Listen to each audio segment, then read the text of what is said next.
So next I'll go over the route that Shulgin used at least half of the time in Piccal. It's a fairly straightforward route. The Henry condensation between nitromethane and a benzaldehyde in the presence of some sort of catalyst gives you a beta-nitrostyrene, and the beta-nitrostyrenes are straightforwardly reduced to the corresponding phenethylamines. From reading Piccal, my main impression is that these reactions can be a little bit picky about what base you use, so quite a lot of the time they simply work with ammonium acetate. Mescaline is a bit of an outlier in that the conditions Shulgin had to use involve condensing the nitromethane with the benzaldehyde in the presence of cyclohexylamine in glacial acetic acid as the solvent.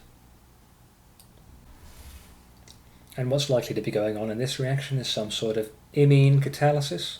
So you've got quite a nucleophilic amino group on the cyclohexylamine. That can condense with the benzaldehyde and make this imine adduct. I won't draw the whole mechanism because it's not particularly interesting. And then the other reaction partner, nitromethane, highly enolizable, so this proton can be taken off by acetic acid or whatever else is floating around in the reaction mixture.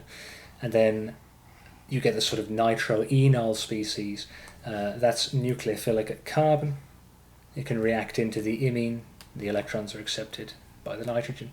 And so if you remember back to what I was talking about, the synthon that we needed before, nitromethane is an example of an equivalent of this synthon, because we've got a nucleophilic carbon and a latent amino functionality because an alkyl nitro group can be reduced down to an amine through various different methods. And so after the nitromethane has attacked the imine, you've got an adduct like this. These alpha protons are still highly enolizable, so we can lose another proton from this structure. And then once we've formed again the sort of enol, the electrons can come back, but this time they can eject cyclohexylamine and just comes off. And then the product here, we've introduced the double bond and made a beta-nitrostyrene. And so once formed, the nitrostyrene can be reduced by the all-powerful reducing agent lithium aluminium hydride, so that's capable of some conjugate addition of hydride ion, and once the double bond is removed, further attacks of hydride at the nitro group effect a total reduction of the nitrostyrene, and an alkyl amine is the product, a phenethylamine in this case. And interestingly, if you read Piccal, a lot of the reductions were carried out with lithium aluminium hydride, but a number were also carried out with alane, and that was generated in situ by the addition of sulfuric acid to a lithium aluminium hydride solution. And that sounds a bit risky to me, but I'm sure there was a good reason for doing so. You can imagine that alane has a slightly different reactivity profile because it's a neutral species with an empty p orbital, so it's probably going to behave in a sort of electrophilic way and coordinate onto this nitro group. It's a bit like the analogy between borane and the borohydride anion. But we might want to reduce these nitrostyrenes in other ways if we wanted to avoid handling the high energy and pyrophoric material, lithium aluminium hydride. So we should think about whether there are other reduction methods, especially in the light of more modern chemistry since Shulgin's time.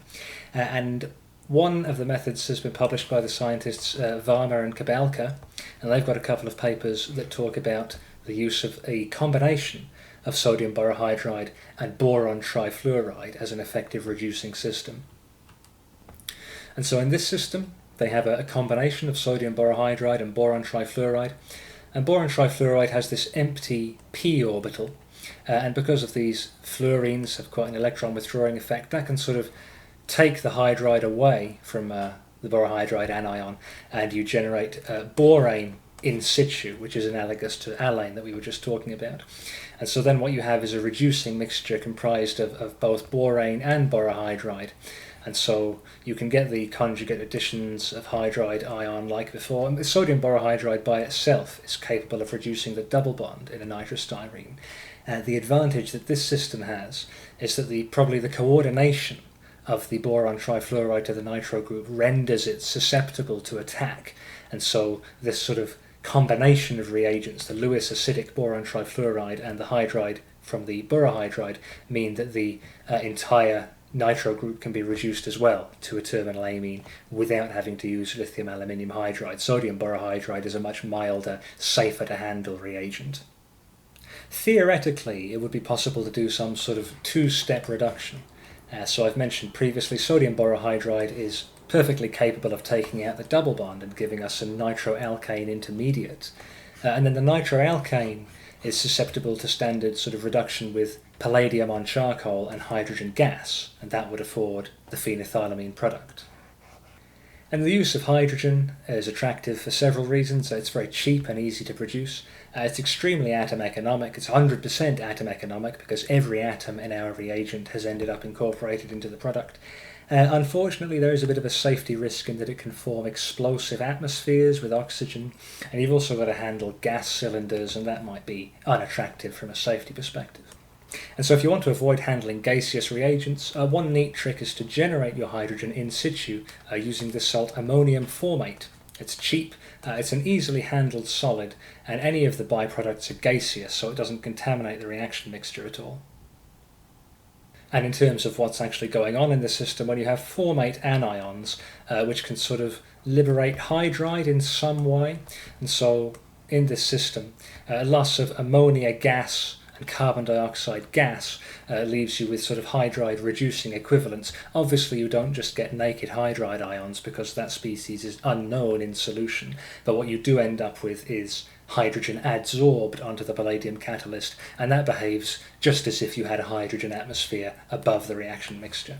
And so it's not quite as environmentally friendly as hydrogen because we're throwing away the carbon dioxide and the ammonia, but it is a lot safer to handle a solid than a gas, and I'm sure if you ask anyone involved in the production of these psychedelic drugs, safety will be one of their primary concerns.